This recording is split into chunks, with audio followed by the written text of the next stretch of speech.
Nós estamos começando o nosso painel, que tem como tema central o Espiritismo em Portugal, Espanha e França. Compõe conosco a mesa de trabalho. À nossa esquerda,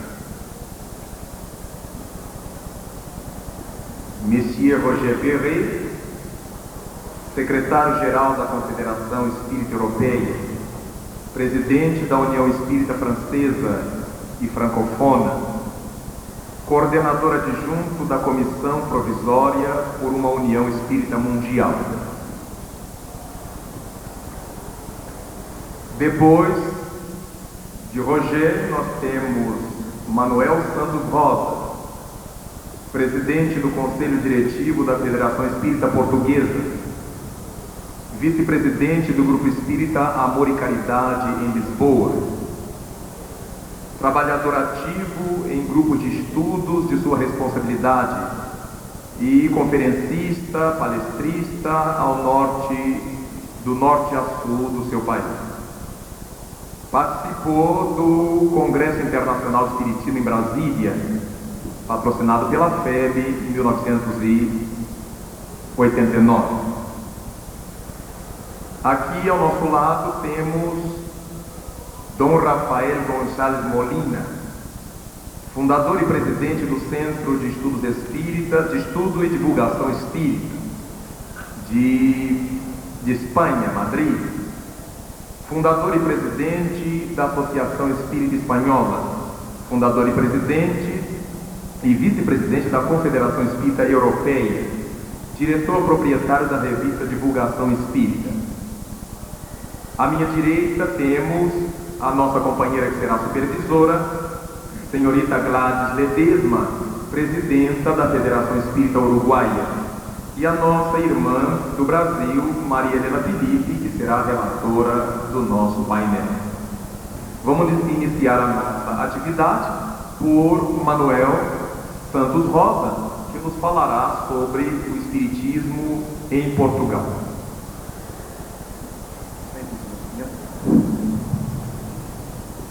Excelentíssimas senhoras, estimados congressistas, queridos irmãos, nossas saudações respeitosas. No princípio do século XX, em Portugal, caracteriza-se pelas lutas políticas que, na sequência das ideias revolucionárias e anticlericais vendidas pelos espíritas mais pesados, levariam à queda da monarquia e à implantação da República em ciclo de outubro de 1910. A lei da separação da Igreja e do Estado trouxe implicações socio-religiosas no relevo pela secularização dos bens da Igreja e redução da sua influência. A perseguição dos bispos e a deposição do Cardeal Patriarca de Lisboa são factos históricos que denotam o clima político-social da época. Não se vislumbra um pensamento lúcido que perspective uma visão espiritual da vida e fundamento rumo aos valores indestrutíveis do espírito.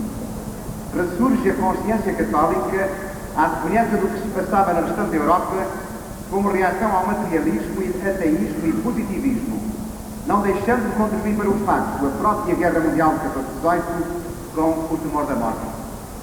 Portugal, não sendo imune às influências estrangeiras que se refletiram nas ideias fortes socialistas republicanas e dão origem a uma literatura de protesto social, tenha no seu seio espíritos aptos à asseveração da luz que vinha de França, colocando-os sobre uma nova realidade espiritual.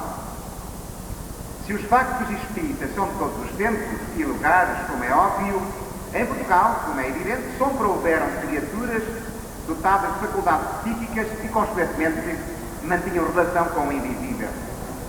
No entanto, não se podendo falar em movimento organizado, verifica-se que um destacado representante, Dr. Sousa Couto, que viria a ser diretor da Revista de Estudos Psíquicos, fundada em 1905, participou no Congresso Internacional em Paris em 1900. Em 1910, o Dr. Gilberto Marques procura difundir a doutrina espírita e funda, em Lisboa, o Centro de Cultura e Radiação do Espiritismo, a Aliança Neo-Espiritualista Portuguesa e, em 1912, o Instituto Internacional de Psicologia, que manteve relações com suas congêneres internacionais. Criou revistas, editou ou teve ação direta na criação de novos horizontes, o sucesso com largas tiragens e distribuição gratuita. O segredo do sucesso aos espíritas portugueses, o materialismo, a origem de todos os males da humanidade, são ainda trabalhos em que se empenhou. Foi um dos pioneiros do elevado gabarito e profícuo labor. De 15 a 18 de maio de 1925, foi realizado o primeiro Congresso Espírita Português, levado em efeito no Ateneu Comercial de Lisboa, cuja finalidade era conduzir à estruturação do movimento espírita com a Constituição Jurídica da Federação Espírita Portuguesa. Foi, de facto, deste memorável Congresso que o movimento espírita tomou, em Portugal, um desenvolvimento e orientação dignos de melhores elogios e aplausos, com a fundação da Federação Espírita Portuguesa em 31 de julho de 1926. Período áureo da história do movimento espírita português. Teve uma peleia de escritores com elevados recursos intelectuais e morais que expressaram o seu idealismo na defesa e divulgação das ideias espíritas de forma persistente, fiéis à codificação de Allan Kardec. É, de facto, notável verificar-se que, entre 1926 e 1935, Portugal é um dos mais cotados divulgadores da doutrina espírita, apesar dos sacrifícios, desilusões, dificuldades de toda a ordem que arrestaram e souberam vencer os fundadores da sede, reduzidos a um número restrito de trabalhadores dedicados e incansáveis. O pioneirismo de um Dr. Acácio Martins Velho, advogado de Lisboeta, notável escritor, que nos deu a conhecer potências ocultas do homem e espiritismo contemporâneo. Fernando Lacerda, notável médio mecânico, médio de psicografia mecânica, que psicografou no País da Luz 4 volumes, e por intermédio do qual se manifestaram alguns dos mais destacados escritores portugueses, nomeadamente F. de Queiroz, João de Deus, Mendes Leal, Antero Occidental, Camilo Castelo Branco, Júlio Diniz, Bartolomeu de Marques, Alexandre de Colano, Latino Coelho, etc., etc. No segundo volume, a página 152, edição Livro Caminho, Braga, 1986, encontramos uma admirável mensagem de Allan Kardec, na qual expressa ao médio satisfação pela obra de propaganda e divulgação que ele tem desenvolvido. Diz: tu e eu, porém, como todos aqueles que se dedicam com fé e com amor à grande causa do aperfeiçoamento humano, somos meros trabalhadores da obra imortal. Em nada nos devemos desvanecer e em nada temos que nos vangloriar dos méritos que não possuímos. Allan Kardec. Destacamos pelas suas obras espíritas, verdadeiros mananciais do saber a serviço da doutrina, o Dr. António Lobo Vilela, matemático de elevados recursos científicos, deixou uma vasta gama de livros, tais como O Problema da Sobrevivência, Hipótese Metapsíquica, O Poder Mental, o Destino Humano, além de obras didáticas e literárias de reconhecer a importância. Doutora Amélia Cardia, médica, diretora do Mensageiro Espírita, escreveu vários romances cuja base é a doutrina espírita, nomeadamente Na Atmosfera da Terra, O Visionário, A Pecadora, A Alforria e Episódios da Guerra.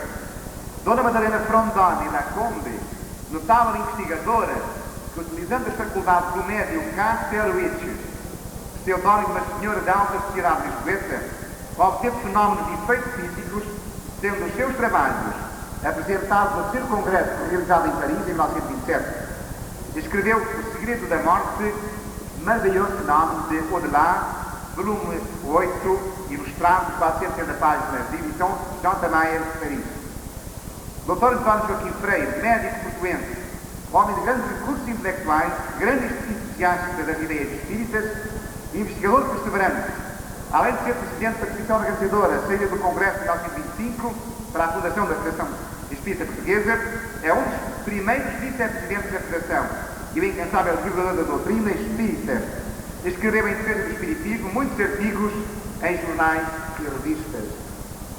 Um dos seus livros, Evolução do Espiritismo, Depoimentos e Controvérsias, onde relata em sucessivos para a história do movimento espírita português o extraordinário número e nome dos trabalhadores da causa espírita que, pela escrita, palavra, etc., colocaram a bibliografia espírita portuguesa na posição de uma das mais valiosas e originais da Europa. O relatório do 5º Congresso Espírita, realizado em Barcelona, edição espanhola, páginas 363 e 364, relato da imprensa espírita mundial.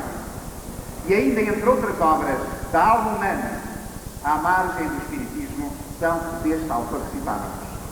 São tantos os escritores e publicistas que deixaram o seu nome ligado a revistas, jornais, livros, etc., em prol da divulgação espírita que, englobando-os no mais profundo sentimento de respeito e gratidão, pedimos perdão por não podermos citar os seus nomes, dignos de realce e devida homenagem. É de tal forma profícua e dinâmica a divulgação pela escrita que Portugal, segundo o relato da Imprensa Mundial, tinha, Congresso de Barcelona 84, que estava a seguir ao Brasil em número de publicações. A estrutura orgânica federativa era essencialmente centralizadora, constituída por centros, grupos espíritas federados, tinha delegados conselhos, dispunha ainda de quase todos os Estados brasileiros de comissões pró-Federação Espírita Portuguesa. Trabalharam ativamente na aproximação espírita-luso-brasileira os Sr. José Carlos Chermecki Afilalo e António José Alves. Estamos em plena ditadura política, com a subida ao poder da Oliveira Salazar. A Federação Espírita Portuguesa, fundada em 26, ao abrir da Lei de 14 de fevereiro de 1927, com estatutos aprovados legalmente pelo Governo Civil de Lisboa, 26 de maio de 26. Em 49, o Decreto-Lei 34 e 45 determinava que as instituições de caráter científico e pedagógico deveriam submeter os seus estatutos à homologação do Ministro da Educação. E a Federação assim fez. Elaborou estatutos e procurou harmonizar-se de acordo com o que era exigido, estabelecendo um regulamento que se enquadrava na metodologia científica. Procurou, assim, submeter essa exigência ao Ministério.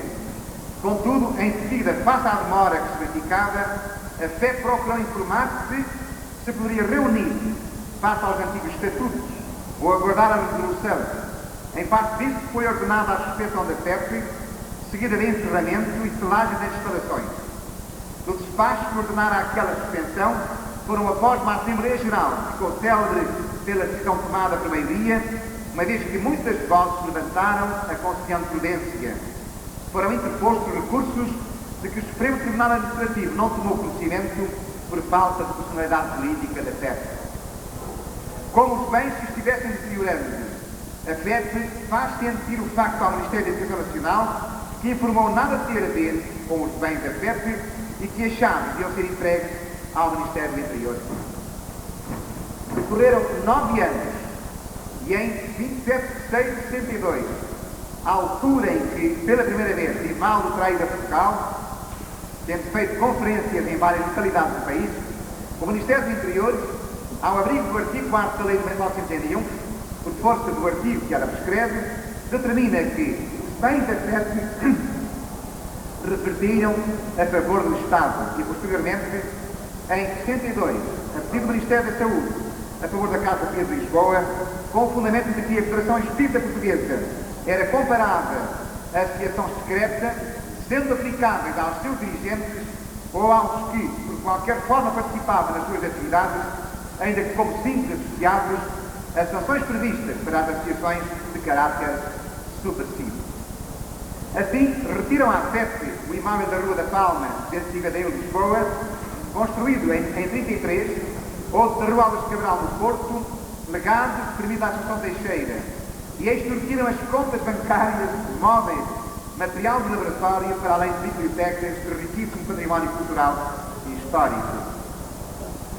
Deixou a FEP despojada de meios materiais, edifícios, depósitos bancários, ações e obrigações, centenas de peças de mobiliário, quadros a óleo, pianos, órgãos, copos, bibliotecas, etc., lhe permitissem coordenar o movimento internacional e as representações internacionais em campos de inegável interesse científico, até pelo que representam de combate à ignorância, ao obscurantismo e práticas atávicas exploradoras da crendice e inculturas populares.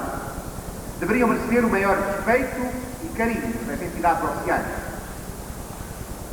como acontece nos países evoluídos. Apesar de tudo, nada se conseguiu até hoje que quisesse revogar o ato ilícito praticado. Contra a força da razão, levanta-se a razão da força. Reduzido aos grupos familiares, com as atividades públicas enterradas, o movimento espírita português sofre o interregno de largas décadas. Do fulgor de 26 a 35, ao declínio progressivo, à suspensão das atividades, o movimento espírita renasce em 74, após a queda da ditadura. Isidoro Duarte Santos, Casimiro Duarte, Lima Rodrigues, Jorge Augusto Raimundo, Maria Raquel Duarte Santos, Eduardo Matos, etc., e tantos outros que sem primor não citamos por falta de espaço, ressurge a fé e a esperança da restituição do seu património. O trabalho prossegue e, considerada extinta pelo governo civil, não reconhecida a ilegalidade de 53 a 72, acerte, sem personalidade jurídica, vê-se obrigada em 85 a fazer nova Constituição, tornando-se em termos de direito uma nova CEP, a fim de preservar o património espiritual, coordenar e orientar o movimento renascente.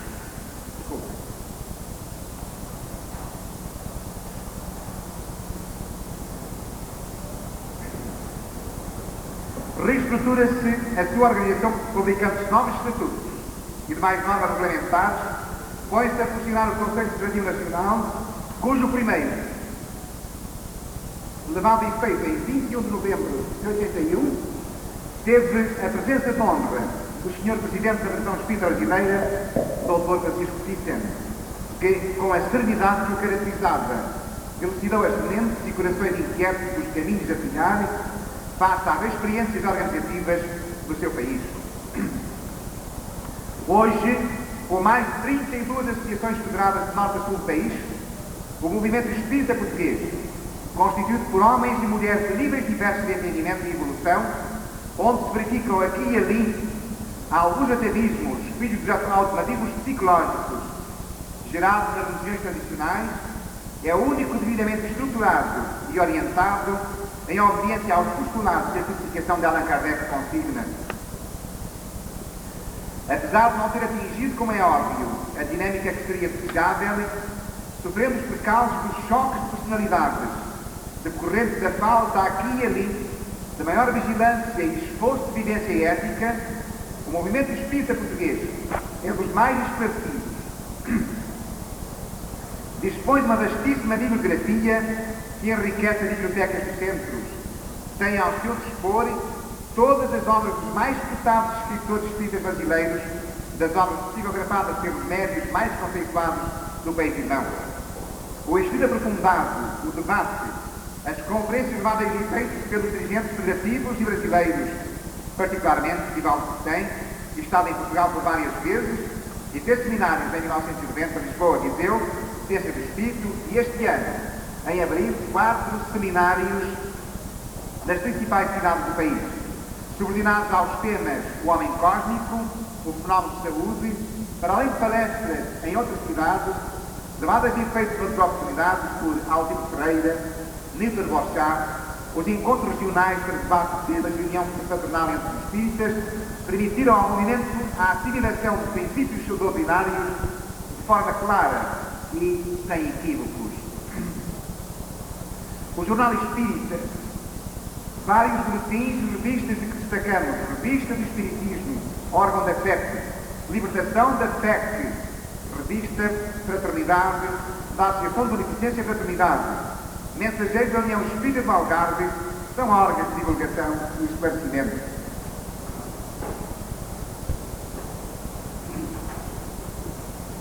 O movimento espírita português dispõe de uma qualidade e dignidade que o colocam em situação destacada perante os demais países da Europa, onde a carência de cultura doutrinária e a organização são deficitárias voluntárias por razões óbvias. Não se vislumbra na prática espírita dos outros países europeus uma perspectiva cultural básica da renovação educativa e da sociedade em que vivemos. A barreira da língua para o acesso à bibliografia editada no Brasil é, do nosso ponto de vista, o fator determinante a considerar dessa situação. O ideal comum era de ligação e coesão afetiva entre grupos e associações e está-se desenvolvendo. E à medida que a coerência doutrinária se acentua pela melhor interpretação e vivência da doutrina, ampliam-se os propósitos sinceros de colaboração e solidariedade, no afã de conhecer, aprofundar e divulgar com responsabilidade e pureza o Espiritismo e trabalhar na consolação dos infelizes que a vida coloca em nosso caminho. A filosofia federativa unir os espíritas, fazendo sentir-se membros integrantes do movimento que tem por objetivo a emancipação espiritual do homem, está-se desenvolvendo. Sente-se de norte a sul que fazemos parte de um todo que se expande pelo mundo, já que o conhecimento, a fraternidade e a solidariedade não têm fronteiras. Somos células vivas desta realidade que trabalha em favor do saneamento da sociedade, pela evolução cultural, moral e espiritual do homem a serviço do Cristo. Há um reconhecimento quase unânime do papel da Federação Espírita Portuguesa, que, na medida do possível, procura unir as vontades para a causa espírita, esbatendo choques de personalidades, dirimindo conflitos, esclarecendo dúvidas, prossegue sem sobressaltos a marcha do progresso. Fazendo da codificação espírita de Allan Kardec a pedra de toque pela qual se aferem os pontos de vista atuais, procura a festa que se restabeleça a coisa do conceito do espiritismo deturpado pelos seus detratores, eliminando as conotações com magia, umbanda e outras práticas de origem afro-brasileira, procura-se na correta metodologia espírita a dignificação do movimento, que a doutrina se impõe ao contexto sociocultural e religioso em que vivemos como o cristianismo redivivo, o consolador prometido, a filosofia da imortalidade, fundamento da vida e do destino essencial à felicidade do homem. Concluindo, os espíritas da moderna geração não podem avaliar devidamente a coragem, de assombro e dedicação dos antigos pioneiros do movimento espírita em Portugal, para enfrentar e vencer o sarcasmo, o ridículo, as prevenções de uma sociedade dominada pelos formalismos religiosos e concepções nihilistas. Os propagandistas, vindos das tradições liberais, foram os que mais sofreram na divulgação do espiritismo, quer na sua dignidade, quer nos seus legítimos interesses profissionais. Há algumas vezes estas campanhas de descrédito eram fomentadas por oficiais do meio ofício. São muitos os seus exemplos dolorosos. As novas gerações entram agora no conhecimento do espiritismo e no movimento, sem grandes esforços e sacrifícios, enquanto que os antigos pioneiros tinham de passar na sua propaganda pelas forcas caudinas, forjadas de humilhações, de angústias e de prejuízos de toda a ordem. Citamos António J. Freire, subsídio para a história do movimento espírita em Portugal. Ciente do seu passado, o movimento espírita português tem consciência de que o espiritismo, surgindo na Terra em meados do século passado, veio oferecer aos homens uma oportunidade única e um meio inteiramente novo para o estudo e a compreensão do cristianismo. Embora seja ele uma das fases de desenvolvimento do processo, o que não era possível anteriormente, torna-se possível e até obrigatório, na reta final, poderemos chamar a Era do Espírito. Citamos J. Hirslano Pires. Honra e glória aos nobres e distinguidos pioneiros do movimento espírita português, que souberam pôr o ideal acima das instruções terrenas. A eles, o nosso preço de gratidão. Muito obrigado.